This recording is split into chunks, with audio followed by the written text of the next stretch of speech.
obviously with absolutely everything going on, it is virtually impossible to keep track of every state's calamity. So I figured I would just start with Michigan, okay? So, lovely, lovely, lovely, lovely Michigan. Let's get through this, guys. So, when we all decided to go to sleep on election evening, Trump was in the lead in Michigan. And when we got up that morning, Biden was in the lead in Michigan. And we were like, wow, that was weird. What happened? I mean, they were so sure. Honestly, we don't know what happened, right? No one can definitely say they know exactly what happened. But a lot of things apparently happened between that night and when we got up in the morning and in the hours that followed. I am not claiming that there was actual malintent or actual fraud occurring. Okay, all I am doing is showing you guys what I found. So let's just start with what was trending on Twitter. Um, the beloved Eric Trump, he posted this tweet about uh, this incident where apparently there was a young man who was pulling in a red wagon, okay, and another man who was pulling in a suitcase, and still another person who had a cooler. There were three cars, one of which was a Lamborghini, and this is how the story goes, according to witnesses.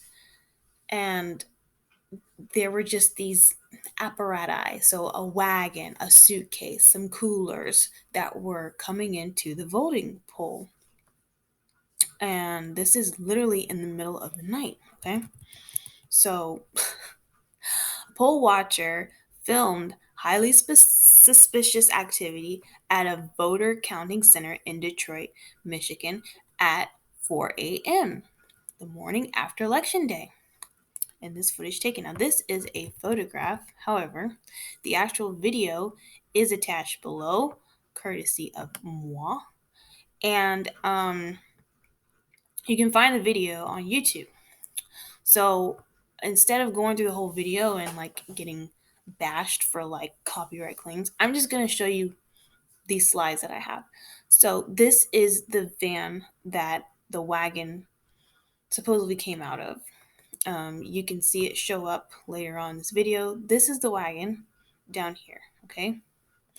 And there's something inside of this wagon, okay?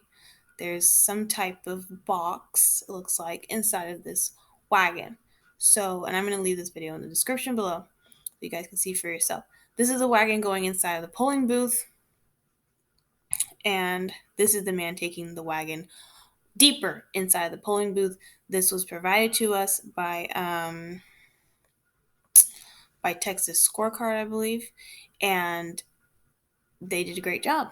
It was just a very clear demonstration of just the most bizarre thing, because I don't know of any other time in history where there was a little red wagon that was brought to a voting poll during an election season.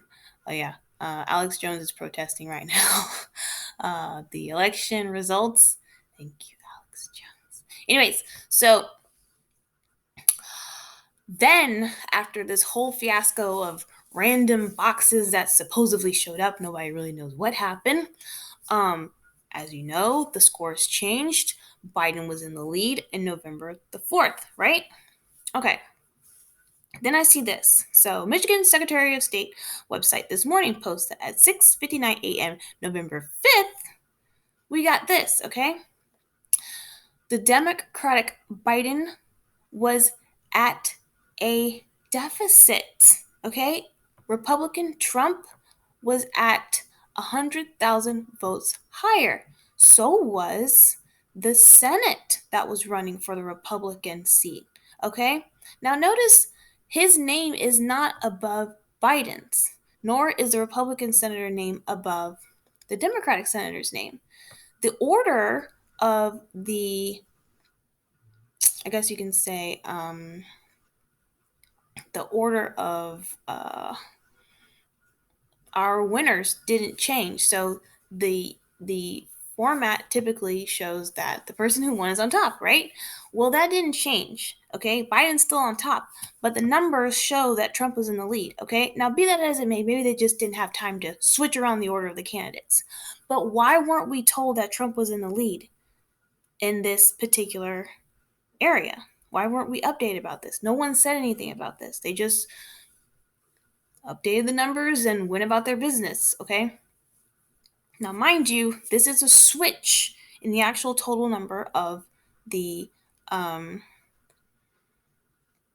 votes that went in for the entire state. This is not just for one district or one county. This is for the whole state. We're talking about 2,373,024 votes for Trump, okay? And 2,200,000 for Biden.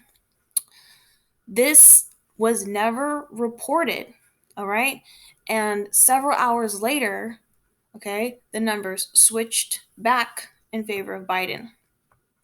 Someone responded to my post on Facebook and they said, "So you're telling me that between 11:20 p.m. November 4th and 8:30 a.m. November 5th, both Biden and the Democratic Senate candidate each got 500,000 votes from one specific county."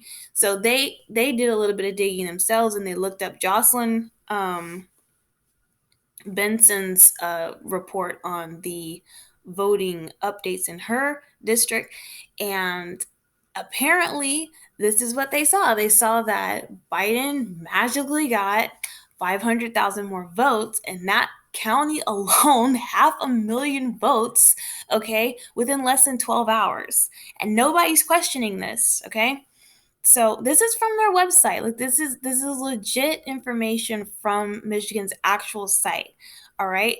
Now, we've already talked about these sketchy recordings of cars showing up at 4 a.m. All right, at a very prominent poll in this whole election saga. We're talking about Detroit, Michigan. All right. This is a hub. This is a huge hub. All right. Then we're getting numbers that are flopping around. If the numbers were flip flopping so much, they should have never called Michigan. Okay. And with all due respect, their own website hasn't called the election. So why does Biden have delegates? All right. It literally says here unofficial, and this is refreshed. This is current. Like this is as of right now. Michigan.gov, a government website, is saying we do not know who has Michigan. And yet Biden has electoral votes for Michigan. I mean, really, what's going on here? Then to top it all off, the polls have been boarded up, not with wood, not with wooden sheets or plywood. They have been just covered with white sheets of paper. White sheets of paper. Okay? White sheets of paper. Not to protect the windows from being busted out by crazy protesters, which there are not because Republicans know how to keep their composure. Okay?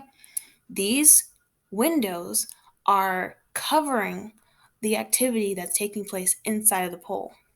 How bizarre is that? If there's any way to tick off someone even more who's trying to learn about what's actually happening in what seems like a rigged election, they are going to get more frustrated when you literally hide the window, their one way of looking to see or give themselves appeasement to make sure, even if it's just psychological, because you really can't see what's going on inside through those windows, okay? They covered them up. They covered up all the windows. How could they get away with this? Okay, that's 3 reasons right there. Random car showing up in the middle of the night with random red wagons that you would find from like Little Red Riding Hood, okay? Little Red Riding Hood. Blah. Anyways, wagons, all right? Boxes, random boxes, Lamborghinis in the middle of the night, okay? People going in and out of the polls. And then numbers switching in the middle of the night. It's always in the middle of the night, okay? Numbers switching back, not being reported. All right. Counties that are saying that 500,000 votes within 12 hours can be attributed to a specific candidate in one county. I doubt they even have 500,000 people in that one county. Let me stop. And then windows that are absolutely boarded up from voters that have every single right to know what is happening inside those polls. And this is just Michigan. I mean, that's just sad. And I'm sure that's just the tip of the iceberg for what's really been going on. And it really is, because I heard that the judge of Michigan dismissed the lawsuits that were filed against it for allegations of voter fraud. They dismissed them. Can you imagine dismissing these kind of reports? How can you say that that's not an indication that someone is vehemently working against you? And that's just one state. We'll have to unpack the rest later, guys. I have plenty more for you. We're going to get to the bottom of this, okay? I am not seeing this down without a fight. And I hope no one else out there who's literally on the side of truth will see this without a fight. I'll talk to you guys later.